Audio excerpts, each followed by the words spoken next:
গেটই বন্ধ, এরকম তো কখনো হয় না। অ্যাপয়েন্টমেন্ট তো 10টার সময় দিয়েছিলেন। Doctor Meera,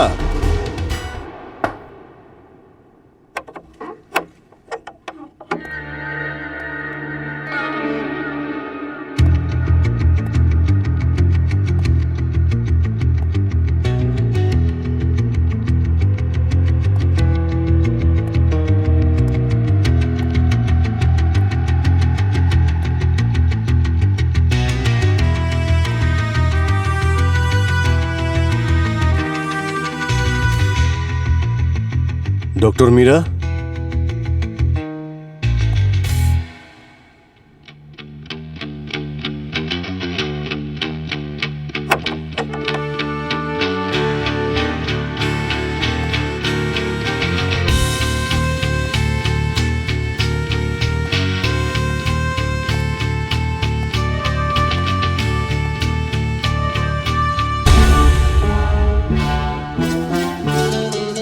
my god,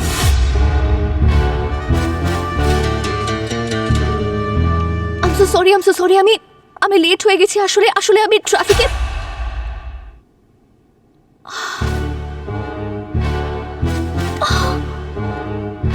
oh my god! Ma'am,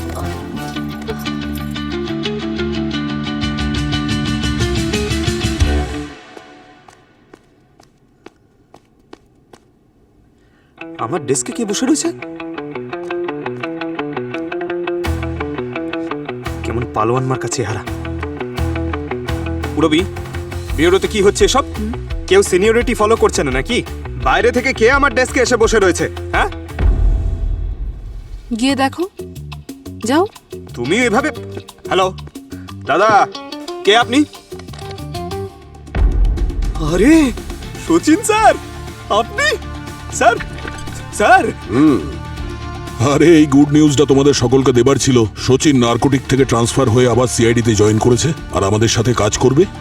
আরে congratulation sir. Thank you so much Pankaj. কিন্তু পঙ্কজ স্যার, আপনার খারাপ লাগেনি তো? আপনার চেয়ারে বসেছিলাম। আরে না না স্যার, চেয়ারে বসুন না, শুধু এই ট্র্যাঙ্কুলাইজার আর মারবেন না প্লিজ। আরে না না, এবার অন্য কিছু হ্যাঁ মারবো। হ্যাঁ, কি বললেন? স্যার, যে থেরাপিস্ট অন্যদের প্রবলেম শুনে সেটাকে সলভ করে, কে জানতো যে এতটা কষ্ট সহ্য করে ওনার এভাবে প্রাণ যাবে? সেটাই তো।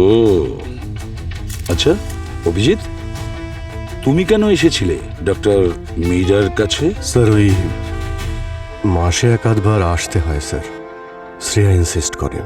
ও, ওই আপনি তো জানেনই আমার অতীত, মাঝে মধ্যে স্ট্রেসে কেমন একটা হয়ে যায়। ডক্টর গার্গী, স্যার, ওটা একটু দেখাও তো। এটা হ্যাঁ হ্যাঁ, ওটাই। এটা দেখে মনে হচ্ছে খুবই অ্যান্টিক পিস। মনে হচ্ছে এটা দিয়ে মেরেছে ডক্টর মীরাকে। হ্যাঁ স্যার, কিন্তু মনে হচ্ছে প্রথমে ওনার মাথায় মারেনি। মারেনি? মাথায় মারেনি? তাহলে? স্যার, প্রথমে মেরেছে ওনার থুতনিতে। দেখুন, থুতনির ওপর? চোয়ালটা পুরো ভেঙে গেছে স্যার। মনে হচ্ছে কি প্রচন্ড ফোর্সে মেরেছে, একদম এক বক্সারের মতো। যদি ফোর্সেই মেরে থাকে তাহলে হয়তো ডক্টর মীরার ব্রেন ট্রমা সেটা নিতে পারেনি। ওই সময় হয়তো বডি কাজ করা বন্ধ করে দিয়েছিল। এক মিনিট গার্গী।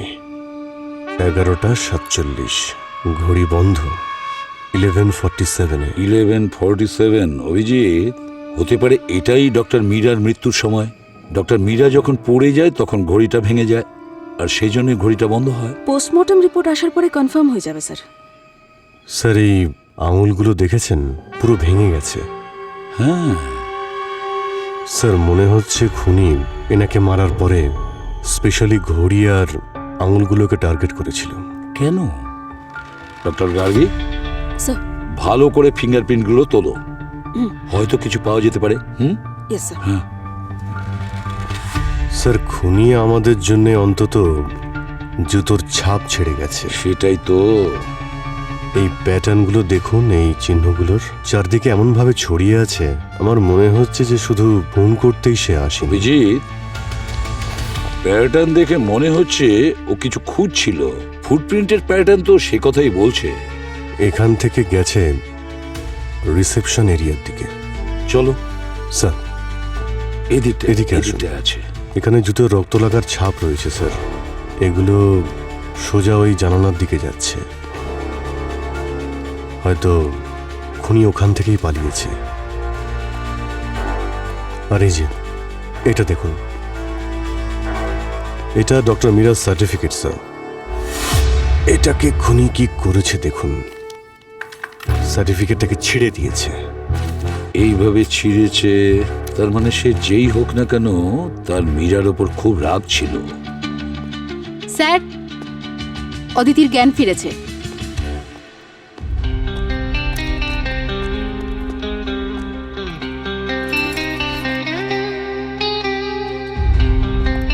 অদিতি, জল খাবে তুমি? না, আচ্ছা, আপনি কে আর এখানে কি করতে এসেছেন? আমার নাম অদিতি স্যার। আমি আমি ডক্টর মীরার অ্যাসিস্ট্যান্ট। কিন্তু আমি তো আপনাকে আগে কখনো দেখিনি। আমি মাঝে মধ্যেই এখানে আসি চেকআপে। হ্যাঁ, আসলে আমি 2 সপ্তাহ আগেই জয়েন করেছি। কোনো আইডি নিশ্চয়ই আছে আপনার কাছে? হ্যাঁ,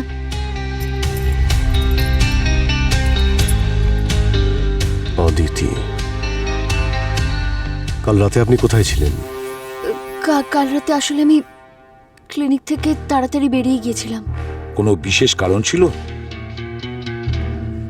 হ্যাঁ স্যার, আমি আসলে মুভি দেখতে গিয়েছিলাম। ও, মুভি দেখতে গেছিলে তুমি? টিকিট তো নিশ্চয়ই তোমার কাছে আছে? হ্যাঁ, আছে তো sir.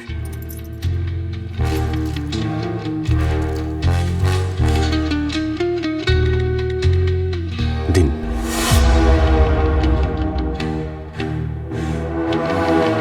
Thank you. Welcome. Aditi, তোমার কারোর ওপর সন্দেহ আছে?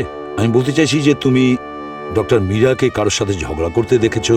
কোনো তর্ক বিতর্ক বা কেউ এমন আছে যে রাগের মাথায় কিছু বলেছিল ডক্টর মীরাকে? You know what I mean, understand? এমন কেউ আছে যাকে তুমি সন্দেহ করো? না স্যার, ডক্টর মীরা খুব ভালো মনের মানুষ ছিলেন। সবাই ওনাকে রেসপেক্ট করত আর খুবই সফট স্পোকেন ছিলেন। আচ্ছা, এর মধ্যে কি কোনো এমন কোনো মানসিকভাবে অসুস্থ পেশেন্ট এসেছিল, হয়তো সেই কাজটা করেছে? আসলে ডক্টর মীরা শুধুই হাই প্রোফাইল ক্লায়েন্টদের সঙ্গে মিট করতেন। এই যেমন ধরুন সেলিব্রিটিজ, পলিটিশিয়ানস, বিজনেস টাইকুনস, এনাদের সঙ্গে। আচ্ছা, high profile client. Abhijit, doctor মীরার সমস্ত ক্লায়েন্ট ও পেশেন্ট সেলিব্রিটিজ, পলিটিশিয়ান, বিজনেসম্যান তাদেরই দেখতেন। আর এদের মধ্যে তো সিক্রেট থাকবেই। আচ্ছা, এরকম হয়নি তো যে কথায় কথায় কেউ ডিসক্লোজ করে দিয়েছে যে কথাটা বলতে চায়নি, আর সেটা you know what I mean, সেগুলো লুকোনোর জন্য ডক্টর মীরাকে শেষ করে দিয়েছে? এখানে কোনো সিসিটিভি ক্যামেরাও তো দেখতে পাচ্ছি না। অদিতি, তোমাদের ক্লিনিকে সিসিটিভি ক্যামেরা আছে? না স্যার, নেই। নেই? থাকা তো উচিত ছিল। থাকলে আমাদের কাজটা সহজ হতো, বুঝতে পারতাম কে গিয়েছিল, কে এসেছিল। হ্যাঁ স্যার, আসলে লাগানো তো উচিত ছিল, কিন্তু ডক্টর মীরা নিজের ক্লায়েন্টদের প্রাইভেসি বজায় রাখতে চাইতেন, সেই জন্যেই। প্রাইভেসি? 1 minute sir. আচ্ছা অদিতি, তোমাদের সমস্ত পেশেন্টদের যেসব ফাইলস আছে, রিপোর্ট আছে, সেগুলো কি আন্ডার লক অ্যান্ড কি? হ্যাঁ হ্যাঁ হ্যাঁ স্যার, একদম। স্যার, উনি প্রাইভেসির কথা বলছেন, কিন্তু একজন পেশেন্ট ফাইল ওখানে ওপেন করেছিল। আরে আচ্ছা, স্যার, এই বিল্ডিংয়ের নিচের সিসিটিভি ফুটেজ বের করেছি। স্যার, এই 10টা বেজে 8 মিনিটে এই ব্লু কার এই ফ্রেমের মধ্যে আসে, আর এ তো বাইরে চলে গেল। এই লোকটা স্যার হুডি পরে আছে। 11:50, এই 11:50-এ আসে আর এদিক ওদিক দেখছে। এ তো পাইপ বেয়ে উঠছে। হ্যাঁ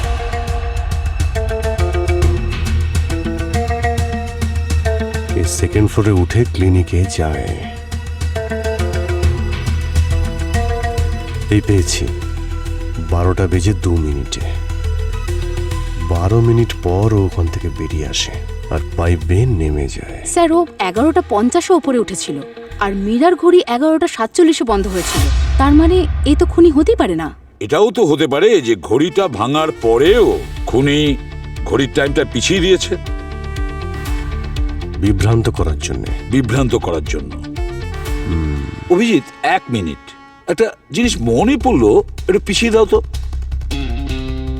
আরেকটু যখন পাইপ বেয়ে নিচে নামছে তখন বাস বাস বাস, এই যে এবার প্লে করো এখানে এখানে। হ্যাঁ হ্যাঁ, পজ। দেখো পাইপে কিছু ঝুলছে মনে হচ্ছে।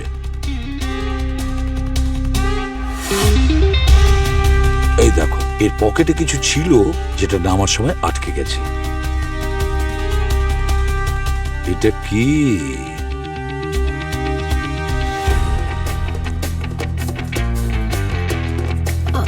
স্যার এখানে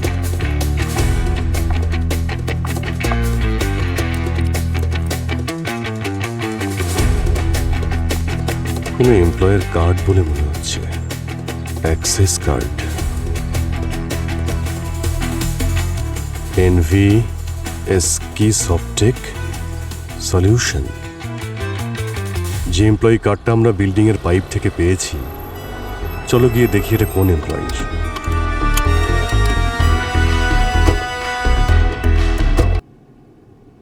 হ্যাঁ বলুন। ম্যানেজার সাহেব, কিছু ইনফরমেশন চাই আমাদের। আপনার রিসেপশনিস্ট আমাদের বলল যে আমাদের প্রশ্নের উত্তর আপনিই দিতে পারবেন। বলুন, আমি আপনাদের কি সাহায্য করতে পারি? আপনাদের কোম্পানির কার্ড পেয়েছিলাম আমরা ক্রাইম সিনে, তাই মনে হলো আপনার সাথে কথা বলা উচিত।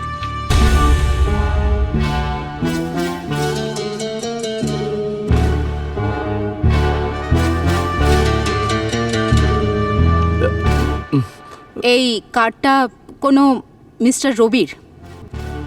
রবি, দেখুন স্যার, আপনারা যান। তার কারণ আমি আগের বারের মতো চুপ করে বসে থাকবো না। কি হলো কি? দেখুন স্যার, আসলে আমি রবির ব্যাপারে আপনাদের সঙ্গে কোনো কথা বলতে চাই না, কারণ আমি চাই না এই জীবনে ওর সঙ্গে আবার আমার দেখা হয়ে যাক। দেখুন, ইনফ্যাক্ট আমি তো এই কোম্পানিতে ট্রান্সফারের আবেদনও করে ফেলেছি। ম্যানেজার সাহেব, না, না, ম্যানেজার না, সাহেব, না, না, না। এক মিনিট না, না, শান্ত ছেড়ে হন দিন। আপনি। আপনি আরে, বসুন। স্যার। আমরা সিআইডি থেকে। সিআইডি? হ্যাঁ, আমরা সিআইডি থেকে। আপনি শান্ত হন। আসলে এই অ্যাক্সেস কার্ড যেটা রবির, সেটা আমরা মার্ডার ক্রাইম সিনে পেয়েছি। মার্ডার? স্যার, আমি ভালো করে জানতাম ওকে একদিন কাউকে না কাউকে ঠিক খুন করবে। ও খুব ভালো করে জানতাম। এই যে দেখুন স্যার, ওই করেছে এটা। সেদিন তো ও আমাকে খুন করে ফেলতো। কি হয়েছিল কি ওই দিন? রবি, তুমি তোমার কাজের রেসপন্স দেখেছো? দেখো রবি, তুমি অফিসের একজন ভালো এমপ্লয়ি ছিলে, তাই তোমাকে আমি দ্বিতীয়বার এখানে ডেকেছি। আমি তোমার বিরুদ্ধে সমস্ত অভিযোগ ইগনোর করেছি, কিন্তু আর নয়। দেখো, এর প্রভাব এখন তোমার কাজের উপরেও পড়ছে, কিন্তু আর নয়। I am sorry. এবার থেকে তোমার আর কোনো কমপ্লেনকেই আমি সাপোর্ট করতে পারবো না। আর এই রিপোর্ট ভালো করে দেখো। এই কাজ করবে তুমি? আমাকে নয়, ফাইলটা দেখো।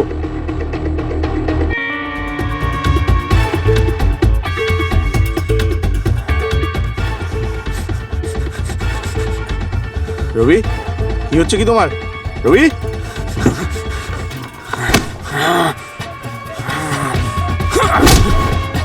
Thank god sir. ভাগ্যিস সেদিন আমার কেবিনের বাইরে আমার অফিসের কিছু এমপ্লয়ি দাঁড়িয়ে ছিল, আর ওরা যেই আওয়াজ শুনলো ওরা ভেতরে এসে আমাকে বাঁচিয়ে নিল। তা না হলে স্যার সেদিন আমাকে মেরেই ফেলতো। কিন্তু এই কোম্পানি রিস্ক নিতে চায়নি, তাই কোম্পানি ওকে সাসপেন্ড করে দিয়েছিল। আর স্যার, আমরা জানতে পেরেছি যে ও কোনো থেরাপিস্টের কাছে যেত, কিন্তু ওই যে কথায় আছে না স্যার, যে কুকুরের লেজ কখনোই সোজা হতে পারে না। ওর ভায়োলেন্ট টেন্ডেন্সি।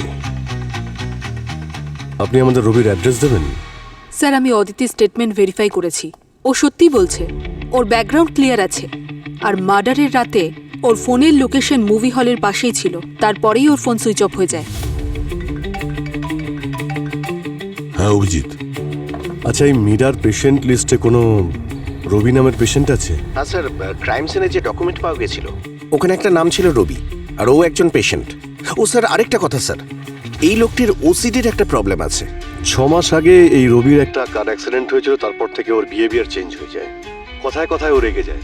একবার তো অফিসে ওর এমপ্লয়ের সঙ্গে একটা ঝামেলাও হয়ে যায়, হাতাহাতিও করে ফেলে ও। সিকিউরিটিকে আসতে হয় ঝামেলা থামাতে। আর স্যার রবির কোম্পানি ওকে তারপরে ওয়ার্ক ফ্রম হোমের পাশাপাশি থেরাপিস্টের কাছে থেরাপি নিতে বলেছিল। তার মানে থেরাপির জন্য ও ডক্টর মীরার কাছে গেছিল। যদি আমরা ওখানে ওর আইডিটা পাই তাহলে হতে পারে ডক্টর মীরার খুন ওই করেছে। স্যার, ওসিডির পেশেন্ট এত ভয়ঙ্কর হতে পারে? হতে পারে। কারো কথা যদি পছন্দ না হয়, ওর ওসিডি সমস্যার জন্য রবি যে কারোর সঙ্গে হাতাহাতিও করে ফেলে।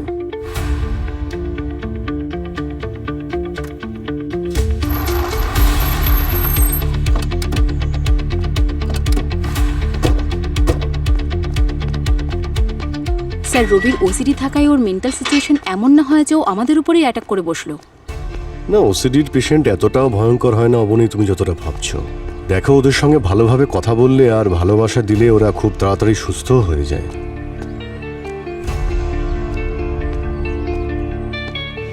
আচ্ছা, কোন ফ্লোরে? সেকেন্ড।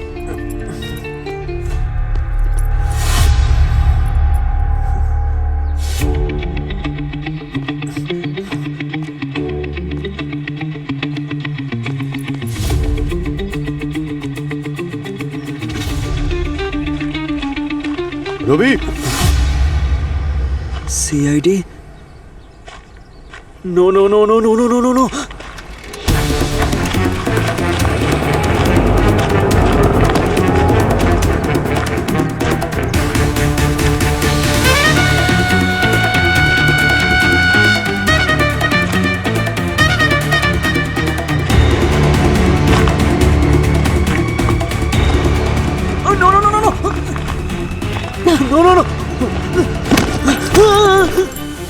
তোর পালানোর খুব ইচ্ছে না? Oh my god, oh my god, oh my god. সব নাটক জেলে গিয়ে করবি, বুঝেছিস? আরে রবি, এই, কি হচ্ছে রবি? আরে আরে স্যার, রবি, মাই গড, কিছু একটা প্রবলেম হচ্ছে। স্যার মরে যায়নি তো আবার? রবি, মাই গড, ওকে এক্ষুনি হসপিটালে নিয়ে যেতে হবে। তাড়াতাড়ি অ্যাম্বুলেন্সে ফোন করো।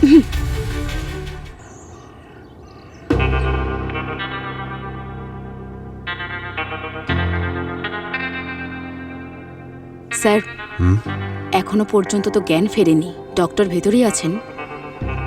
ঠিক হয়ে যাবে তো স্যার?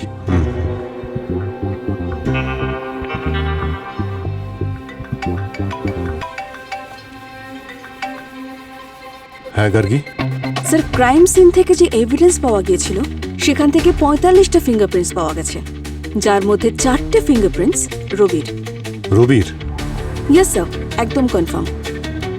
আর ক্রাইম সিন থেকে যে রক্তমাখা জুতোর ছাপ পাওয়া গেছে সেটাও রবিরই। Okay, thank you Gargi, thank you very much. ওর ফিঙ্গারপ্রিন্ট তো ম্যাচ করে গেছে ক্রাইম সিনের ফিঙ্গারপ্রিন্টের সঙ্গে। এখন শুধু ওর জ্ঞান ফেরাটার অপেক্ষা।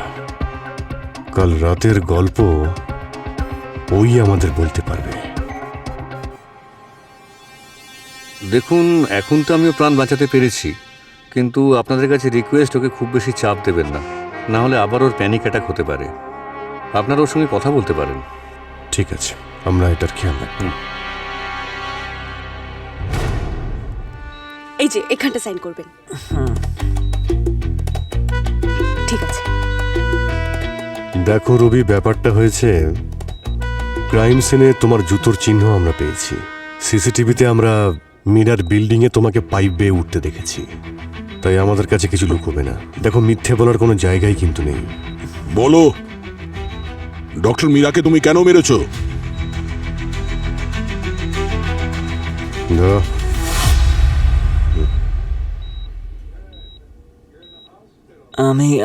আমি মারিনি ওকে। আমি ডক্টর মীরাকে মারিনি। 1 2 3 1 2 3 2 3 1 2 3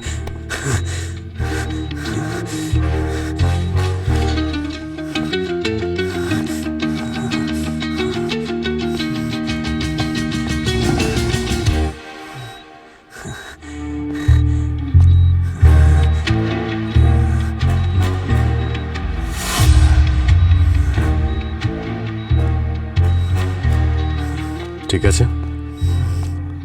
এবার বলো। হয়তো আমি ডক্টর মীরার ক্লিনিকে গিয়েছিলাম, কিন্তু আমি ওকে মারিনি। ও আমার ট্রিটমেন্ট করবে না বলেছিল স্যার। বলছিল যে আমার মেডিসিনের কোনো প্রয়োজন নেই, মেডিসিন তাই দিচ্ছিল না। এই ডক্টর মীরা এই অন্ধকারে কেন বসে আছেন? রবি, তোমার ওসিডি আছে। এটা এমন একটা মেন্টাল হেলথ কন্ডিশন যেখানে তোমার ব্রেন সমস্ত কিছু নিজের কন্ট্রোলে রাখতে চায়। ব্রেনের জন্য সমস্ত জিনিস সঠিকভাবে সঠিক জায়গায় রাখা কিংবা সমস্ত কাজ সঠিকভাবে করা, এটা একটা অবসেশন এবং কম্পালশন হয়ে যায়।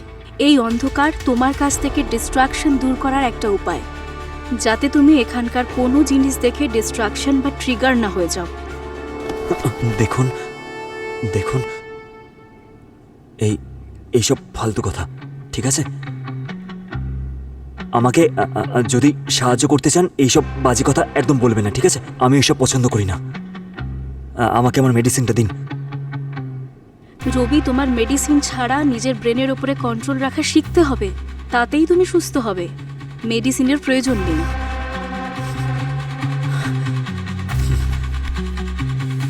আপনি বুঝতে পারছেন না। আমাকে আমার মেডিসিনটা দিন, আমাকে আমার মেডিসিনটা দিন। কিন্তু স্যার, ও কি করে জানতো যে আমার মেডিসিনের কোনো দরকার নেই? দেখুন, আমি কিছু বুঝতে পারছি না। 1 2 3। ও এগুলো কি করে বলতে পারে? এগুলো তো আমি জানি, তাই আমি বলবো, তাই না? স্যার, আমি ওই মেডিসিন ছাড়া আমি বাঁচতে পারবো না স্যার। মেডিসিন ছাড়া আমার ঘুম আসে না, আমি ঠিক করে কিছু খেতেও পারি না স্যার। খালি ভাবেই স্যার 24 ঘন্টা আমার মাথা কাজ করে না স্যার। আমার ওই মেডিসিনের খুব দরকার ছিল। আমি তো ডক্টর মীরার ক্লিনিক থেকে ওই প্রেসক্রিপশন নেওয়ার জন্য গিয়েছিলাম স্যার মেডিসিনের।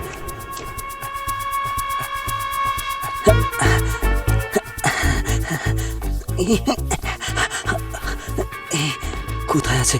কোথায় কোথায় কোথায় কোথায় কোথায়?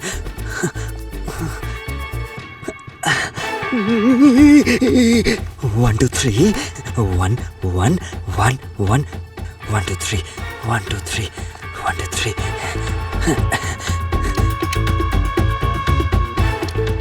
স্ট্রেট স্ট্রেট স্ট্রেট, সোজা হ। Straight straight straight straight straight straight straight straight straight straight, সোজা হ সোজা হ। না না না না না স্যার, আমি তো ওকে ছুঁইও নি স্যার। আমি যখন ভেতরে ঢুকলাম তখন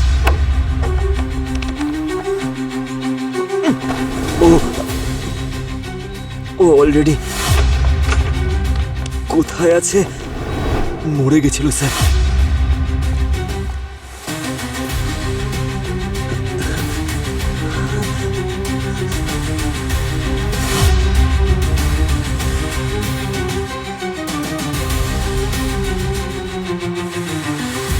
স্যার, আমার তো মনে হচ্ছে ওর যে অবস্থা, খুনের পর সব ভুলে গেছে।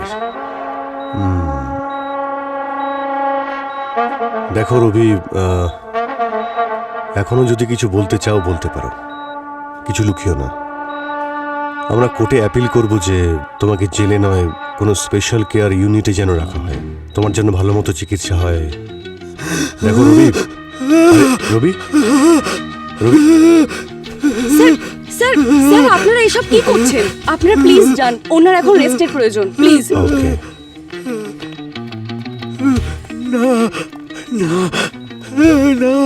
টেনশন করবেন না।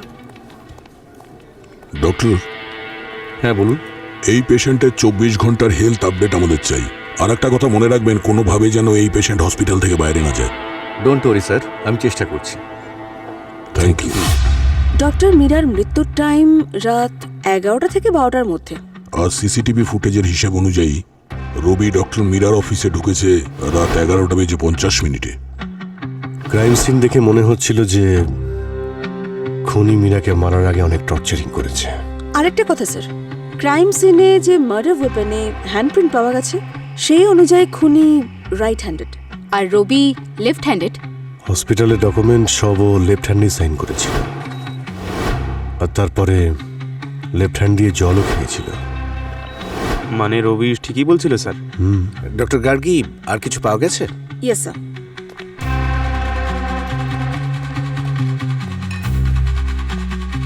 এই দেখুন স্যার, সিমেন্টের ফ্রেশ পার্টিকলস আমি ক্রাইম সিন থেকে পেয়েছি।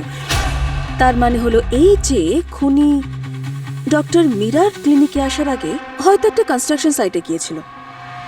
স্যার, আমাদের লিস্টে একজন সাসপেক্ট আছে, ডক্টর মীরার এক্স বয়ফ্রেন্ড নিখিল। ও তো আর্কিটেক্ট।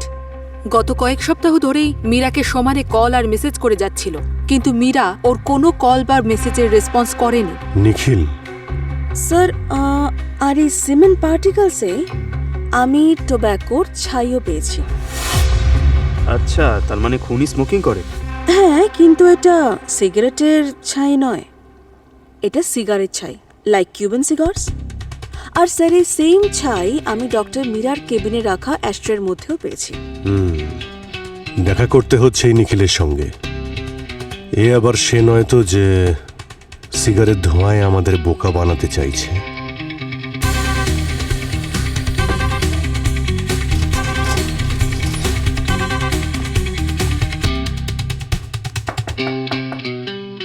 নিখিল,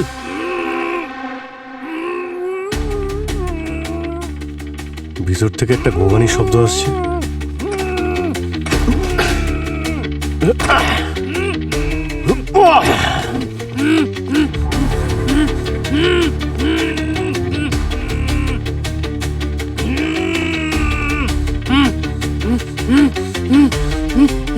নিখিল, নিখিল, ও পালিয়ে যাচ্ছে স্যার। এই দাঁড়া। অবনী, ধরো ওকে। Yes sir. নিখিল, নিখিল, নিখিল।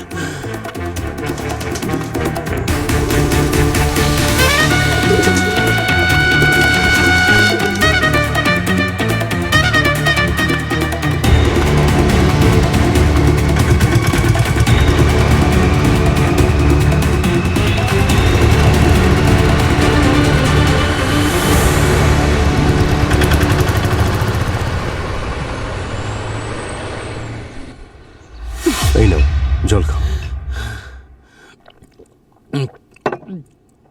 কে ছিল ওই লোকটা? হ্যাঁ স্যার, আমি চিনি না ওকে। আমি তো ঘরেই ছিলাম। ও হঠাৎ করে এলো আর আমার উপর অ্যাটাক করে দিল। কিন্তু স্যার, আপনি হঠাৎ এখানে?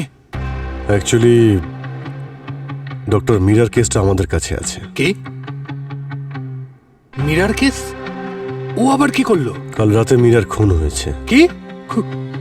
খুন? মীরা? কাল রাতে তুমি কোথায় ছিলে নিখিল? স্যার, আমি সিঙ্গাপুরে ছিলাম। সিঙ্গাপুর? স্যার, একটা ফাংশন অ্যাটেন্ড করতে গেছিলাম। স্যার, আমি আমি আমি জাস্ট এক্ষুনি ফিরেছি। স্যার স্যার স্যার, এই দেখুন আমার ফ্লাইট আর হোটেলের টিকিটস। স্যার, এতে ফাংশনেরও ফটো আছে। স্যার, ও তো পালিয়ে গেছে, কিন্তু ওর ফোন পেয়ে গেছি। গুড।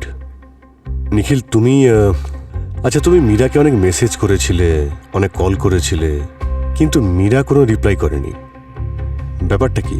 স্যার, আমার আর মীরার ঝামেলা হয়েছিল, কিন্তু আমি মীরাকে খুব ভালোবাসতাম। আর আমি চাইতাম শুধু ও আমার জীবনে যেন আবার ফিরে আসুক। সিগার খাওয়ার শখ আছে তোমার? No sir, never in my life. In fact sir আমি তো ড্রিঙ্কও করি না। আচ্ছা, তুমি এমন কাউকে চেনো যার এই শখ আছে আর আর সে মীরাকে খুনও করতে চায়? হ্যাঁ স্যার, রাজন। স্যার ও মীরার পেশেন্ট। স্যার ও পুরোপুরি পাগল ছিল না, কিন্তু ও মীরার পিছনেই পড়েছিল আর বেশ কয়েকবার আমাকে থ্রেটও করেছিল যাতে আমি মীরার থেকে দূরে চলে যাই। রাজন নিখিলের ওপর যে আক্রমণ করেছিল তার মোবাইল থেকে যে নাম্বারে শেষবার ফোন করা হয়েছিল সে এই রাজন। এখন সন্দেহের তীর রাজনের দিকে ইশারা করছে। স্যার, স্যার এটা রাজনের ফাইল যেটা অবনী ক্লিনিক থেকে নিয়ে এসেছিল। এই দেখুন, anxiety, bipolar, anger outburst. Sir এই রাজন একজন রিয়েল এস্টেট এজেন্ট আর ওর ওপর অনেক কোর্ট কেসেস আছে, কিছু আন্ডারওয়ার্ল্ড কানেকশনের জন্য আর কিছু শেরি বিজনেস ডিলের জন্য। স্যার, যদি এই রাজন রিয়েল এস্টেটে থেকে থাকে, ক্রাইম সিনে যে সিমেন্টের পার্টিকেলস পাওয়া গেছে তার সাথে ওর কানেকশন থাকতেই পারে। হ্যাঁ স্যার, আমিও অদিতির সাথে কথা বলেছিলাম।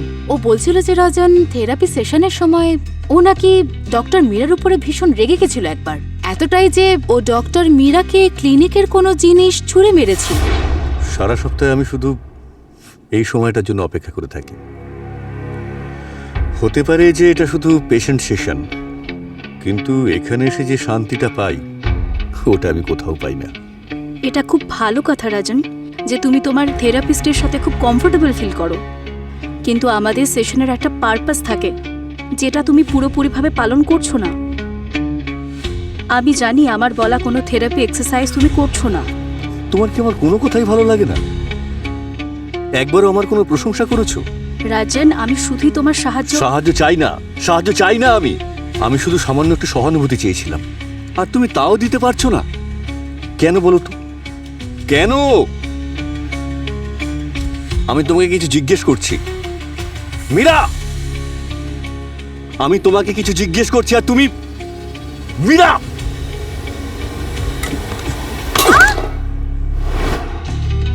আচ্ছা, ইন্টারনেটে একবার রাজনের প্রোফাইলটা চেক করো তো। এটা রাজনের প্রোফাইল স্যার। রাজনের ব্লু কার, আরে এটা তো ডক্টর মীরার ওখানে যে সিসিটিভি ফুটেজ দেখেছিলাম সেখানে এই গাড়িটাই দেখেছিলাম। সিসিটিভি ফুটেজটা দেখাও তো। এই যে ইয়েস স্যার। তার মানে কাল রাত্রেই রাজন ডক্টর মীরার ক্লিনিকে গিয়েছিল।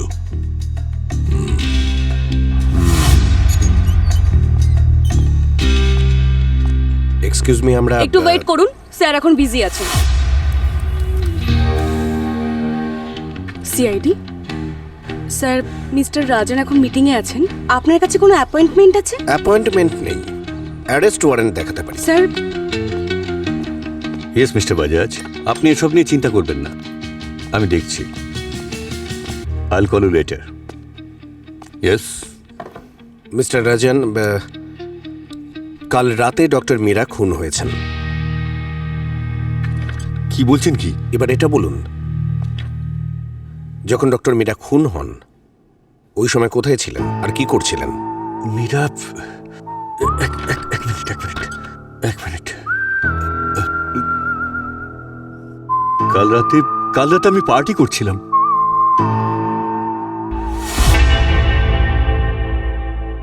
এই সিগারেট আপনি খান? এটা মীরাই আমাকে দিয়েছিল। যদি আপনি কালকে পার্টি করছিলেন তাহলে আপনার গাড়ি মীরার ক্লিনিকের সামনে কি করছিল? দেখি, হ্যাঁ গাড়িটা তো আমারই, কিন্তু আমি ওখানে ছিলাম না। এক মিনিট, আপনাদের কি মনে হয় আমি মীরাকে কিভাবে কষ্ট দিতে পারি? আমি মীরাকে ভালোবাসতাম। মীরাকে ভালোবাসতেন।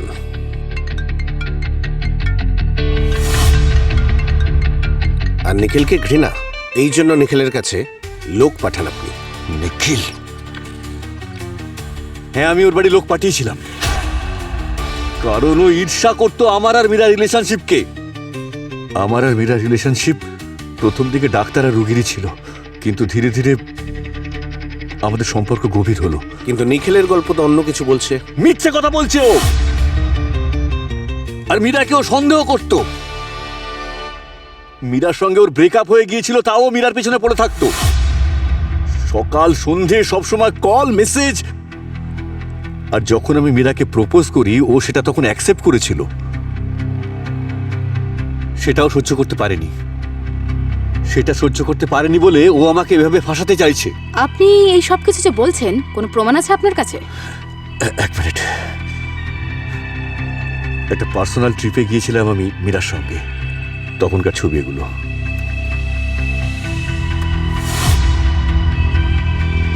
এই ট্রিপেই আমি প্রপোজ করেছিলাম মীরাকে।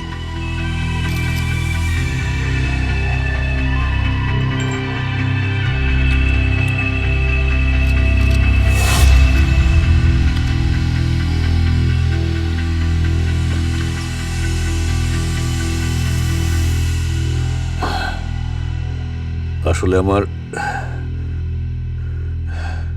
অ্যাংজাইটি ডিসঅর্ডারে খুব সাহায্য করেছিল মীরা আমাকে। আর হ্যাঁ, এই অ্যাংজাইটি ডিসঅর্ডারের কারণেই আপনি মীরার সাথে ঝগড়াঝাটি করতেন আর গায়ে হাত তুলতেন, রাইট? এসব আপনাকে কে বলেছে? ডক্টর মীরার অ্যাসিস্ট্যান্ট অদিতি। আরে Rajan, oh my god,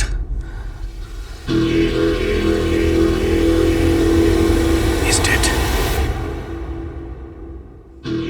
God.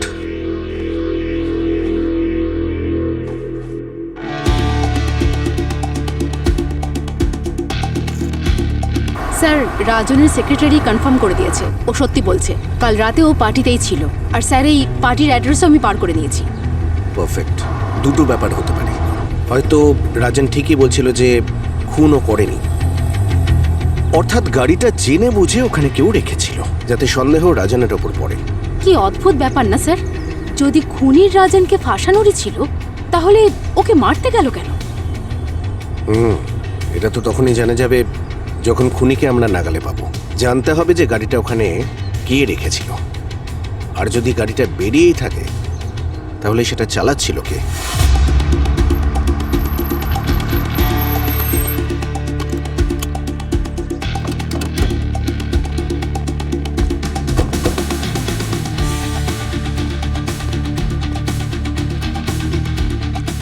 এই গাড়ি কি এখান থেকে কোথাও গিয়েছিল কালকে? না স্যার, এই গাড়িটা তো সারা রাত এখানেই ছিল। আই মিন, রাজন স্যার নিয়ে এসেছিলেন আর উনিই নিয়ে চলে গিয়েছিলেন। আচ্ছা, এমনিতেও রাস্তার সিসিটিভি দেখে আমরা বুঝতে পারবো, কিন্তু তুমি যদি আমাদের সময় নষ্ট করো না, তাহলে খুনের দায়ে জেলে পাঠাবো, বুঝেছো? এখন বলো। না না স্যার, আমি কিচ্ছু করিনি। আমাদের স্টাফদের মধ্যে রনি নামে একটা ছেলে আছে, ওই গাড়িটাকে নিয়ে কোথাও গিয়েছিল, আর রাজন স্যার ফিরে আসার আগে ওই গাড়িটাকে পার্কিং এ এসে রেখেছিল। ক্লায়েন্টের গাড়ি নিয়ে কোথায় গেছিলিস? আরে দাদা, কোথায় পাওয়া যাবে রনিকে? ওকে জব থেকে বের করে দেওয়ার আগেই স্যারও পালিয়ে যায়। অ্যাড্রেস দাও ওর।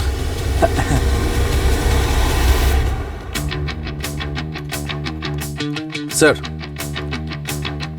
স্যার ওই রনির বাড়িতে তো তালা লাগানো, মনে হয় পালিয়ে গেছে। যেই ডক্টর মীরাকে খুন করেছে খুব সুচতুরভাবে প্ল্যান করে খুন করেছে। সিগারেট ছাই, সিমেন্টের পার্টিকলস, হোটেলের কার পার্কিং থেকে কারকে নিয়ে যাওয়া, আর সিসিটিভিতে ওই কারের উপস্থিতিটা ভালো করে বোঝানো। মানে খুব ভেবেচিন্তে রাজন আর নিখিলকে ফাঁসানোর জন্য এই সমস্ত প্ল্যানগুলো করা হয়েছিল।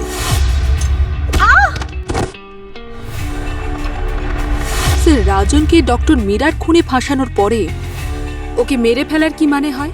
হ্যাঁ স্যার, এই আলট্রা প্রো ম্যাক্স খুনিটা আসলে কে? খুনি আসলে নিজেকে খুব বুদ্ধিমান বলে মনে করছেন। এই রাজনের ফোনে এই ছবিটা দেখছো দয়া? খুনি কোনো না কোনো ভুল তো করেই ফেলে, সে যতই চালাক হোক না কেন। এও করেছে। মোবাইল লোকেশনও ট্র্যাক হচ্ছে স্যার। মনে হয় আমাদের সাসপেক্ট পালানোর চেষ্টা করছে। এই মোবাইল লোকেশন এখন বোরেবালি হাইওয়ের পাশে দেখাচ্ছে।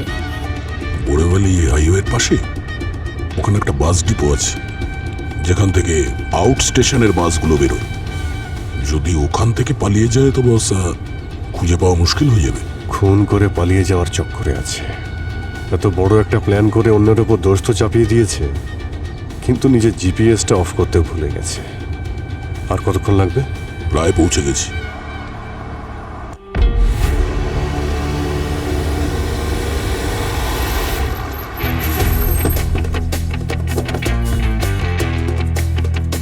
আরে খুব তাড়া আছে মনে হচ্ছে সেক্রেটারি ম্যাডাম।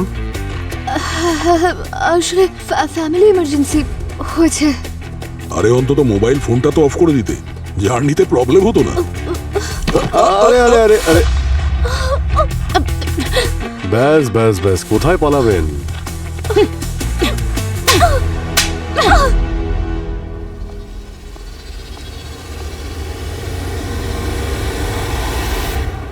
তোমার কিন্তু মীরার আংটিটা পরে ক্রাইম সিনে আসা একদমই উচিত হয়নি। রাজনের ফোনে আমরা একটা ফটোতে দেখেছি মীরা ওই আংটিটাই পরেছিল। ডক্টর মীরাকে তুমি কেন মেরেছো?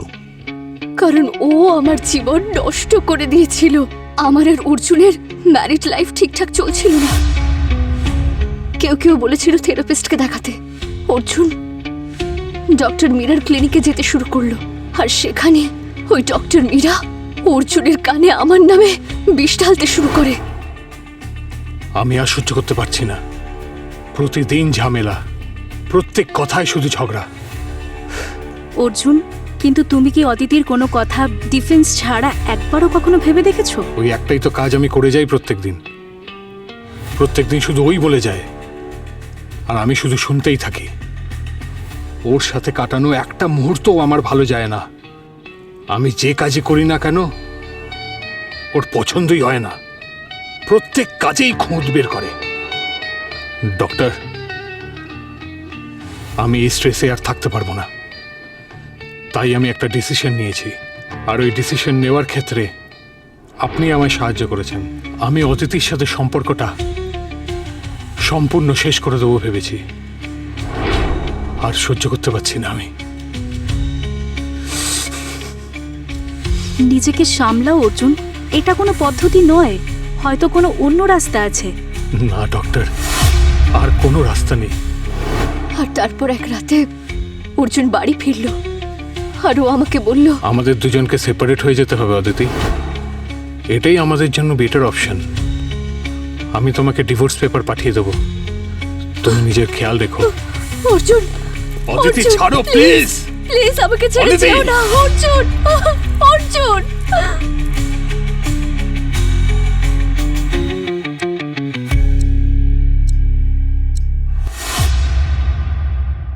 তো এই জন্যে তুমি মীরার ক্লিনিকে 11:47 পর্যন্ত অপেক্ষা করেছিলে?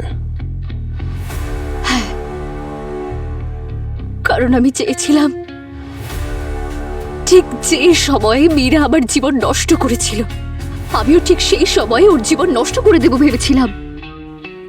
আমাদের ডিভোর্স হওয়ার পর আমি মীরাকে ট্র্যাক করতে শুরু করলাম। জেনে বুঝে ওর পেশেন্ট হওয়ার নাটক করলাম। আমি যেভাবেই হোক প্রতিশোধ নিতে চাইছিলাম। আমি সঠিক সময়ের অনেক অপেক্ষা করেছি, আর তার মাঝেই আমি ওর আর রাজনের সম্পর্কের ব্যাপারে জানতে পারি। কেউ আমার জীবনটা নষ্ট করে এত খুশি কি করে থাকতে পারে? আর মীরার মার্ডারের অপরাধ তারই প্রেমিক রাজনের উপর পড়ে, তাহলে এর থেকে সাধ্যের বিষয় আমার জন্য আর কি হতে পারতো স্যার? আর ওই রাজনের মাথা তো সব সময় আগুন হয়ে থাকতো, কোনো কারণ ছাড়াই রেগে যেত। ওকে বোকা বানানো আমার জন্য খুব সহজ ছিল। তারপর আমি নিজের প্ল্যান এক্সিকিউট করতে শুরু করলাম। সবার আগে আমি মুভির টিকিট কিনলাম, আর নিজের একজন বন্ধুকে নিজের ফোনটা দিয়ে মুভি দেখতে পাঠিয়ে দিলাম। তারপর আমি রনিকে টাকা দিয়ে রাজনের কারকে হোটেল থেকে বাইরে বের করলাম, আর ওই কারটা নিয়ে আমি মীরার ক্লিনিকে পৌঁছালাম।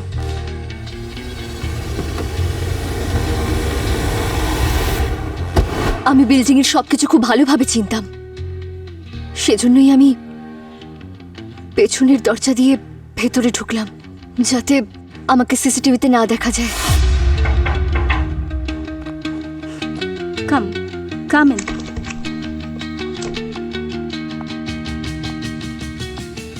কি ব্যাপার অদিতি, তুমি এত রাতে কল করেছিলে? কি হয়েছে বলো বলো অদিতি, কি হয়েছে? ম্যাম, আসলে ভয় পেও না, তুমি আমাকে বলতে পারো কি বলতে চাইছিলে তুমি এত রাতে। বলো অদিতি, কি থটস আসছিল তোমার মনের মধ্যে?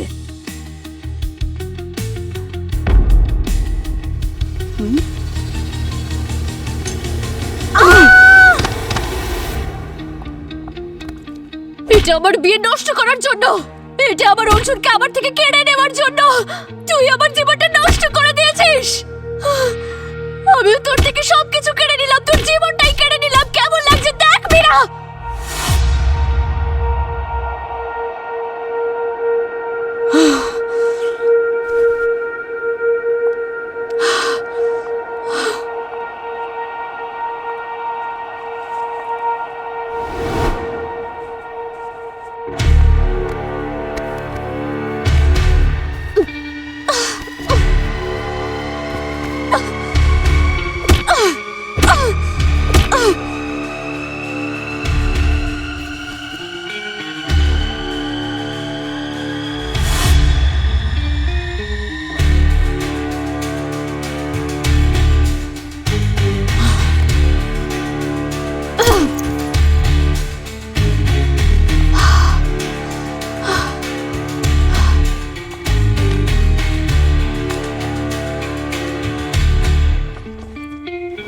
রাগের মাথায় আমি রাজনের ফাইলটা ওখানে রাখতেই ভুলে গিয়েছিলাম। সেই জন্য আমি পরের দিন সকালে আবার ওখানে পৌঁছালাম। যখন আমি ওখানে পৌঁছলাম তখন দেখলাম যে আপনি ওখানে আগে থেকেই ছিলেন। ও মাই গড! তারপর আমি অজ্ঞান হওয়ার নাটক করলাম যাতে আমি টাইম পেয়ে যাই রাজনের ফাইলটা ওখানে প্লেস করার জন্য। আর রাজনের ওষুধে বিষ কখন মেশালে? যখন আমি ওর গাড়ি চুরি করেছিলাম তখন ওর ওষুধ গাড়িতেই রাখতো। আমি রাজনকে মারতে চাইনি, কিন্তু ওকে মারতে হলো যাতে ও সিআইডির সামনে নিজেকে ডিফেন্ড করতে না পারে। মেয়েরা যদি ছেলেদের পেছনে পড়ে তো হিংস্র হয়ে যায়, তাহলে খুব ভালো যে আমি সিঙ্গেল। যখন কোনো স্বামী স্ত্রীর সম্পর্ক বিচ্ছেদ হয়ে যায় তখন তারা নিজেদের জীবনটা নতুন করে শুরু করতে চায়, যেটা তুমিও করতে পারতে অদিতি, কিন্তু তুমি এরকমটা করোনি। তুমি নিজের ভুল সংশোধন করার পরিবর্তে ডক্টর মীরা আর রাজনকে খুন করে নিজের জীবনটাকে সারা জীবনের জন্য জেলের অন্ধকার কুঠুরিতে ঠেলে দিলে। কি পেলে তুমি? নিয়ে যাও ওকে।